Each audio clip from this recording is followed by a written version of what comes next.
আমার দেশের কত ধনী আল্লাহ পাওয়ার জন্য মাহে রমজান আসলে মক্কায় দৌড়ায়, মদিনায় যায়, কয় মক্কায় নামাজ পড়বো, মদিনায় নামাজ পড়বো। 1 রাকাত নামাজে 1 লক্ষ রাকাতের সওয়াব, 1 রাকাত নামাজে 50,000 রাকাতের সওয়াব। উমরা করে মক্কায় কাটায় সময় মদিনায় কাটায়, মক্কায় কোরআন খতম দিতে চায়, মদিনায় কোরআন খতম দিতে চায়।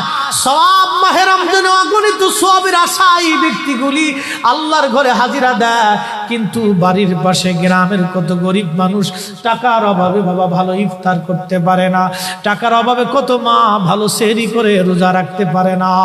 এই ধনীরা এই গরিব মানুষের ঘরে খাবার না দিয়ে আল্লাহরে পাওয়ার জন্য মক্কা মদিনায় দৌড়ায়। আল্লাহ ডাক দেখো, বান্দা একবার মরে দেখ, কায়দা মতো জুতা দিয়ে পিটামো, আমার বান্দারা না খেয়ে ইফতার করবে, আর তুই আল্লাহ পাওয়ার জন্য মক্কায় আইছো, এমন আল্লাহ আমি ধরা দেব না। কথা বলেন ঠিক না বেঠিক?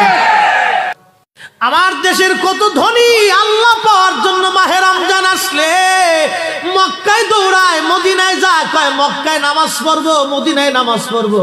1 রাকাত নামাজে 1 লক্ষ রাকাতের সওয়াব, 1 রাকাত নামাজে 50,000 রাকাতের সওয়াব। উমরা করে মক্কায় কাটায় সময় মদিনায় কাটায়, মক্কায় কোরআন খতম দিতে চায়, মদিনায় কোরআন খতম দিতে চায়। সওয়াব মাহে রমজানে অগণিত সওয়াবের আশায় ব্যক্তিগুলি আল্লাহর ঘরে হাজিরা দেয়, কিন্তু বাড়ির পাশে গ্রামের কত গরিব মানুষ টাকার অভাবে বাবা ভালো ইফতার করতে পারে না, টাকার অভাবে কত মা ভালো সেহরি করে রোজা রাখতে পারে না। এই ধনীরা এই গরিব মানুষের ঘরে খাবার না দিয়ে আল্লাহরে পাওয়ার জন্য মক্কা মদিনায় দৌড়ায়। আল্লাহ ডাক দেখো, বান্দা একবার মরে দেখ, কায়দা মতো জুতা দিয়ে পিটামো, আমার বান্দারা না খেয়ে ইফতার করবে, আর তুই আল্লাহ পাওয়ার জন্য মক্কায় আইছো, এমন আল্লাহ আমি ধরা দেব না।